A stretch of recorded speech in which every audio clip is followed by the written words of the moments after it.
تو اس آزادی کے موقع پہ ہر شخص کی ذمہ داری کی تربیت، ان کی ذہن سازی کی جاتی کہ حکمرانوں کی ذمہ داری تھی، اہل علم کی ذمہ داری تھی، اور عام مسلمانوں کی ذمہ داری تھی کہ اس نعمت کی قدردانی کے سلسلے میں میری ذمہ داری کیا بنتی ہے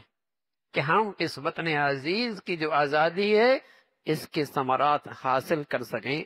اور اسے حقیقی آزادی کی منزل تک پہنچا سکیں۔ حکمرانوں کی ذمہ داری تھی کہ وہ قومی سطح پہ اسلامی قوانین،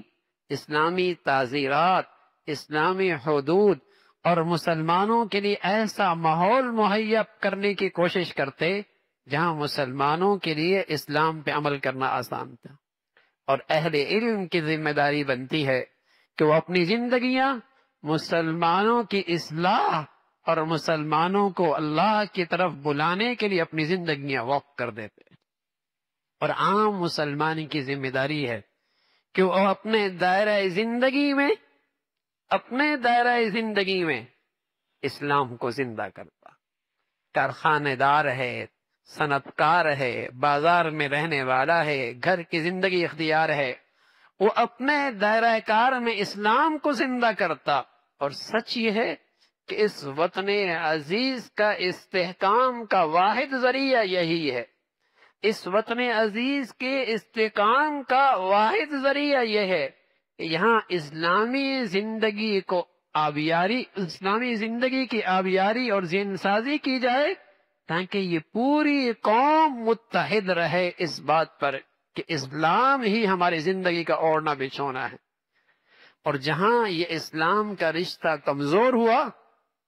یہ مختلف قومیں، مختلف طبقات، مختلف قبائل، مختلف صوبے، مختلف ثقافت رکھنے والے دشمن انہیں اپنا ہتھیار بنا کے پھر صوبوں کی آوازیں، صوبائیت کی آوازیں، لسانیت کی آوازیں، فرقہ واریت کی آوازیں، اور پھر شاہانہ جنگی کے عذاب میں قوم مبتلا ہو کر جیسے اس ظالمانہ نظام کا نتیجہ کیا نکلا، وطن عزیز کا ایک ٹکڑا ہم سے جدا ہو چکا، وہی اس ظالمانہ نظام کا نتیجہ ہے۔ لسانیت تھی اور نظام ظالمانہ تھا، ایک خطہ ایک حصہ ٹکڑا ہم سے جدا ہو چکا ہے۔ اور دشمن کے میرے عزیزو اب بھی یہی چال ہے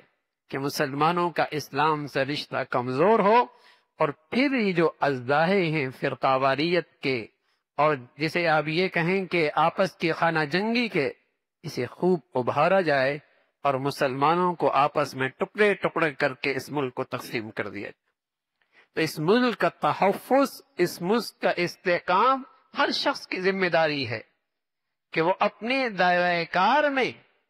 ان تمام چیزوں سے دور رہے، کہ اس کا فرقہ واریت سے کوئی تعلق نہیں، اس کا خانہ جنگی سے دور سے بھی کوئی تعلق نہیں، اور اپنی پوری زندگی اسلام کے سانچے میں ڈھالنے کی اپنی توانائیاں خرچ کرے۔